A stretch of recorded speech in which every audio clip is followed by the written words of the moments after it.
আপনাদের সেবামূলক কাজে স্থানীয় নেতৃবৃন্দদেরকে কেন দেখা যায় না? ভাই, আসুন্নাহ ফাউন্ডেশনের যে সমস্ত সেবামূলক কাজ আছে, আমরা সারা দেশে বিভিন্ন সময় বিভিন্ন কাজ করি।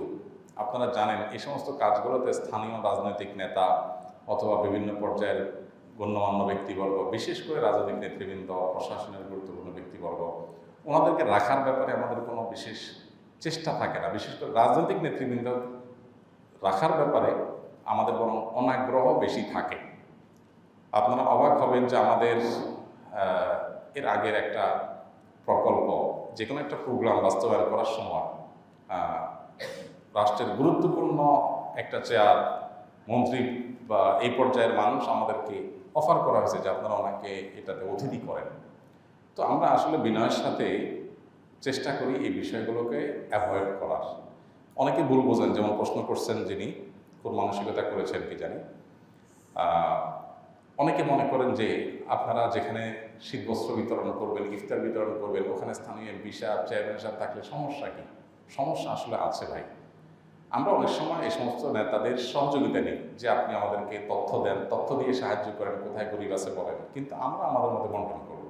আসলে ফাউন্ডেশন কার্যক্রমে আপনারা দেখবেন অনেক চ্যারিটি প্রতিষ্ঠান আছে, সেখানে এ জাতীয় অনেক নেতৃবৃন্দকে দিয়ে তারা বিতরণ করে। আমরা এটার জন্য চেষ্টা করি না, বরং অ্যাভয়েড করার চেষ্টা করি। এটা সব সময়ের জন্য প্রযোজ্য, যারাই যখন আসুক না কেন। কেন করি এটা বোঝার জন্য বলি। একবার মানিকগঞ্জে কিছু শীতবস্ত্র পাঠিয়েছি আমরা একটা ট্রাক বা পিক আপে করে।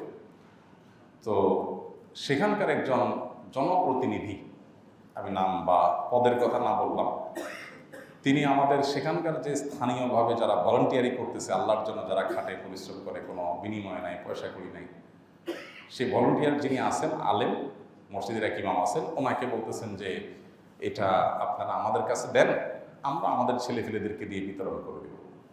তো যখন এটা আমাদের কাছে খবর আসলো যে স্থানীয় এক নেতা এটা বলতেছে, তো আমরা বললাম ওই নেতাকে বলেন আমরা এই জেলাতে বিতরণই করবো না, এই মাল ঢাকা ব্যাক করে নিয়ে আসেন। পরে নেতা দেখছেন যে মানে খেতে যেয়ে পুরোটাই মিস হয়ে যাবে, তখন বলছে ঠিক আছে বিতরণ করেন, আমাদের অল্প স্বল্প দেন। আমরা বললাম না, গরিব হলে একটা কম্বল পাবেন, এর বাইরে আর কিছু দেওয়া হয় না। তারপর আমরা বিতরণ করছি সেখানে। ঢাকায় একবার যে কোনো একজন বড় নেতা, ওনার এলাকা, নির্বাচনী এলাকা অনেক বড় নেতা, ওনার নির্বাচনী এলাকায় কোরবানি করতে হবে কয়েকটা মাদ্রাসায়। ওনার নিজের জন্য বলছে যে আমার নির্বাচনী এলাকায় কয়েকটা মাদ্রাসার জন্য একটু কোরবানি ব্যবস্থা করে দিন, গরু ছাগল। তো আমরা চিন্তা করলাম মাদ্রাসায় গরিব ছেলেপেলে থাকবে, এতিমরা থাকবে, সেখানে আমরা কোরবানি দিতে অসুবিধা নাই, কিন্তু মুশকিল হলো এই নেতা সাহেবের কাছে কেমনে দেই?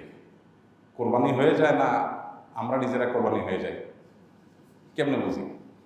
পরে আমি বললাম ঠিক আছে, এখানে আমরা কোরবানির পশু দেব, কিন্তু কোরবানির পশু আমার লোক যে জবাই করে দেবে। ঈদের দিন আমি লোক পাঠাবো, ঈদের দিন লোক পাওয়া কঠিন।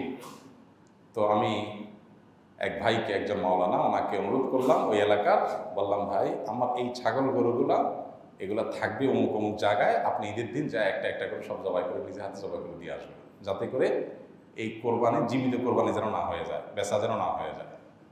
পরে ওই আলেম যে একটা একটা করে সবগুলো কোরবানি করে দিয়ে আমাকে ছবি তুলে দিয়ে নিশ্চিত করলেন যে হ্যাঁ এটা মাদ্রাসায় কোরবানি করে দিছি, ইনশাল্লাহ 2 নম্বরের কোনো পথ খোলা নেই। আরেকবারের একটা ঘটনা মনে পড়ে, পঞ্চগড়ে শীতবস্ত্র বিতরণ করতে গেছি আমি নিজে। আমার সাথে SM নাহিদ হাসান ভাই, আপনারা অনেকে চিনেন, আল কোরআনের ভাষা যে আছে, কোরআনিক অ্যারাবিক শিখান যিনি, একজন বড় ইঞ্জিনিয়ার, বইয়ের পড়ুয়া। তো নাহিদ ভাই আমাদের বন্ধু মানুষ, উনিও গেছেন আমার সাথে ওই প্রোগ্রামে। তো সেখানে স্থানীয় একজন এরকম জনপ্রতিনিধি, উনি একটা ব্যানার নিয়ে আসছেন। আমাদের যারা ভলান্টিয়ার হয়তো কেউ ওনাকে বলছেন বা জানছেন উনি, তো উনি শীতবস্ত্র বিতরণ আয়োজনে অমুক নেতা, তার দলের নাম, এটা বানায় একটা ব্যানার নিয়ে আসছে। এনে তো উনি একেবারে সামনে বসছে, নেতার সাথে অনেক লোকজন আসে, আইসা বলতেছে যে আপনাদের ব্যানার দিয়ে তো ছবি আপনারা নেবেন বা লাইভ করবেন, যাই করেন, আমাদের ব্যানার দিয়ে আমরা 1-2টা ছবি একটু নেব। তো আমি চিন্তা করলাম মানুষ টাকা পয়সা দিছে আল্লাহর জন্য, আর উনি ওনার দলের জন্য, দলের পক্ষ থেকে এটা হাইজ্যাক করে নিয়ে যাবে, এটা তো আমি বেঁচে থাকতে হতে দিতে পারি না। কিন্তু উনি নেতা, ওনার এলাকায় আমরা গেছি, কথা না শুনলে মাইর দিতে পারে, কি করা যায়? তো আমি বুদ্ধি করে চিন্তা করলাম ঠিক আছে বিতরণ হতে থাকুক, ওনাকে বললাম ঠিক আছে, অনেক কম্বল তো, আপনার তো একটা ছবি দরকার, নেওয়া যাবে, আপাতত আমরা দিতে থাকি। তো দিতে আসে আমরা টোকেন দেখে দেই। পরে আমি পিছন দিয়ে যে আমাদের যারা ভলান্টিয়ার ছিল ওদেরকে বললাম, দেখো কোনো টোকেন চেক করার দরকার নেই, আমরা এদিক দিতে থাকবো, ওইদিকে তোমরা বাকি বস্তা বাইর করে যাদেরকে পাও গরিব সবারে গণহারে দিয়ে শেষ করে ফেলো, যেন হঠাৎ শেষ হয়ে যায়। ঠিক যে প্ল্যান সে অনুযায়ী সব হয়ে গেল। এবার দিচ্ছে এখন অনেক আছে, হঠাৎ করে ওই দিক দিয়ে গোপনে সব দেওয়া শেষ, পিছনে যারা আসছে গরিব মানুষ সবাইকে। এবার নেতা সব বলতেছে, ভাই আমি ছবি নেবো না। তাই বললাম আছে তো কম্বল মনে হয়, তাকে দেখে যে নাই আর। তাই বললাম জাহারে শেষ হয়ে গেছে, আচ্ছা সামনের বছর দেখা যাবে সামনে। এই কথা বলে তাড়াতাড়ি আমি গাড়িতে উঠে আইজে দৌড় কাইতে দৌড় কোনো রকম যান বাসায় চলে আসছে। ফিল্ডে আমরা যারা কাজ করি আমাদের যত গল্প হয় এগুলো একত্র করলে মোটামুটি উপন্যাস হবে। কিভাবে যে আমরা এই দস্যুপনা থেকে, চাঁদাবাজি থেকে আপনাদের আমানতের টাকাগুলোকে হেফাজত করার জন্য আমরা প্রাণপণ লড়াই করি। প্রশ্ন করছে, আমি তাকে মোবারকবাদ দিতে চাই, চমৎকার প্রশ্ন করেছেন এবং দরকার ছিল এটা আমার, যে আমরা কেন নেতাদেরকে হাইলাইট করি না। কারণ এই যে নেতাদেরকে হাইলাইট করলে নেতারা বলে ঠিক আছে শক্ত দিচ্ছেন, 10টা রেখে দেন, আমার লোকজন আছে।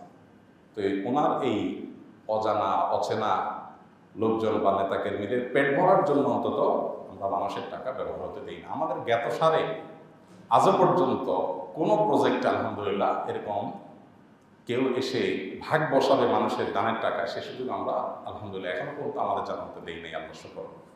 তো এটা হলো কারণ যে আমরা আসলে কেন সেগুলো অ্যাভয়েড করি। সবাই যে খারাপ মানুষ আমি তা বলছি না, অনেক ভালো মানুষ আছেন মাশাআল্লাহ, কিন্তু ভালো খারাপ যদি পার্থক্য করা কঠিন, দাপট থেকে বেঁচে থাকা কঠিন, এই জন্য আমরা এটাকে অ্যাভয়েড করে চলি। সাধারণত আমাদের আসুন্নাহ ফাউন্ডেশন কার্যক্রম এই মূলনীতির উপরে চলে। আল্লাহ শুকর, দেখবেন একই রকম মূলনীতির উপর আমরা সব সময় সব সমাজে সব সময় আমরা চলার চেষ্টা করি।